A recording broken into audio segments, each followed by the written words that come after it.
Well, I guess it finally happened. After years of rumors, rampant speculation, and developers talking about it, it looks like next-gen gaming is going to get a lot more expensive.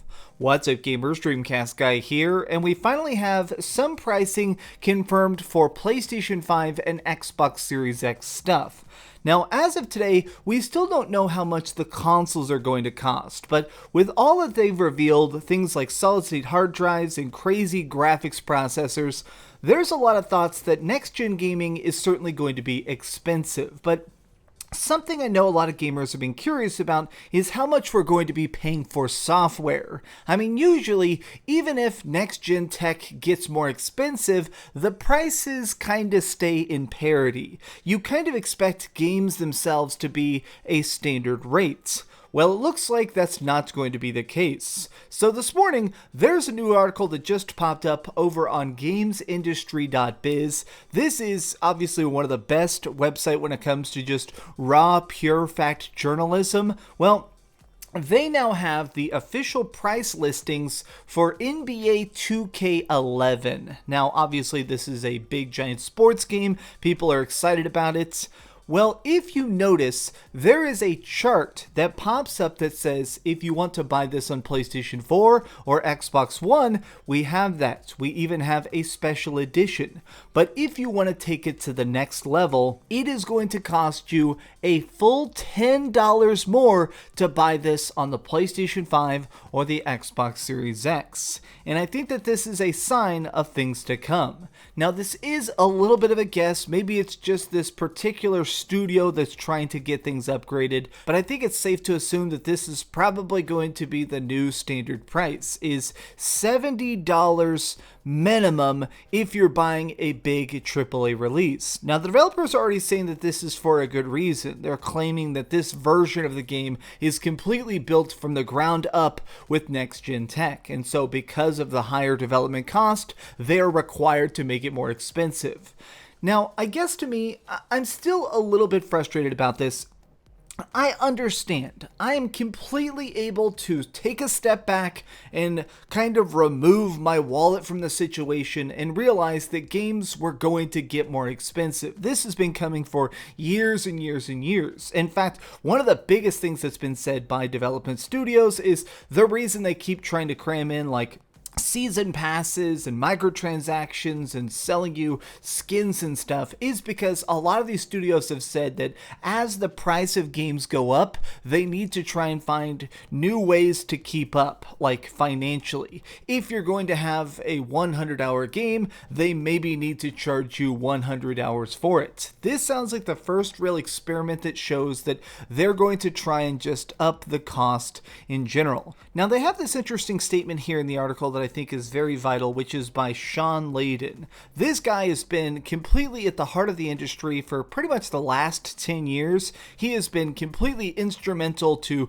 PlayStation specifically's success, but he said this: "The price of games has been $60 since I started this business, but the cost of games have gone up 10 times. If you don't have elasticity on the price point, but you have a huge volatility on the cost line, the model becomes more difficult. I think this generation is going to see those two imperatives collide."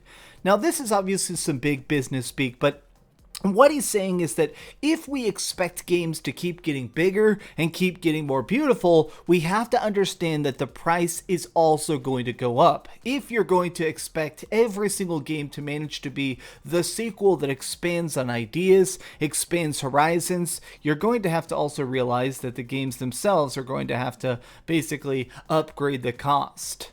Now, I guess I'm curious how this pans out. Again and again, I keep thinking about the financial scale of the next generation. At this point, I feel like I'm talking to a lot of gamers, and I've already seen a bunch of people saying, I'm not interested in the PlayStation 5 yet.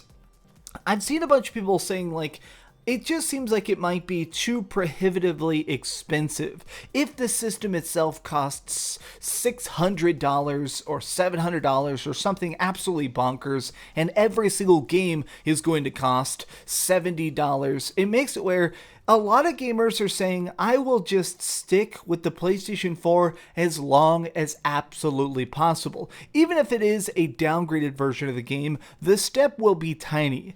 And especially if the games aren't exclusive. Like, right now we can understand that most of these games are probably going to be cross-gen for a while. So I think it definitely makes me think that a lot of gamers, maybe millions and millions of people out there, are going to stick with the PlayStation 4 as long as humanly possible, just to make sure that they can get every single penny for as long as possible. I think that a lot of gamers are frugal, a lot of gamers want to have those good deals, and I'm curious if this ends up impacting the bottom line. No matter what, we can't stop it.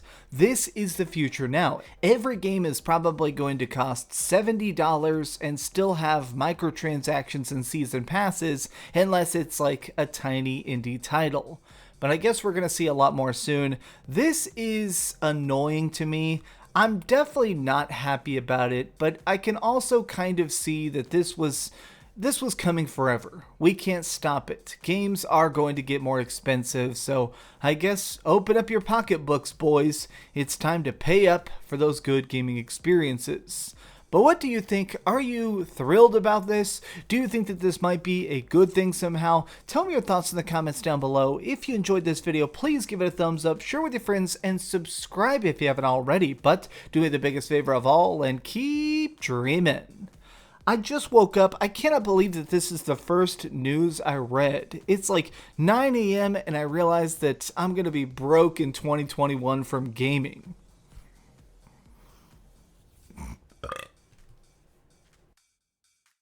Thanks so much for watching that video. If you want to see something else, you can always click this link to see what I put up last, or, subscribe and see what's coming up next. Also, I promise that whatever I do, it'll try not to suck.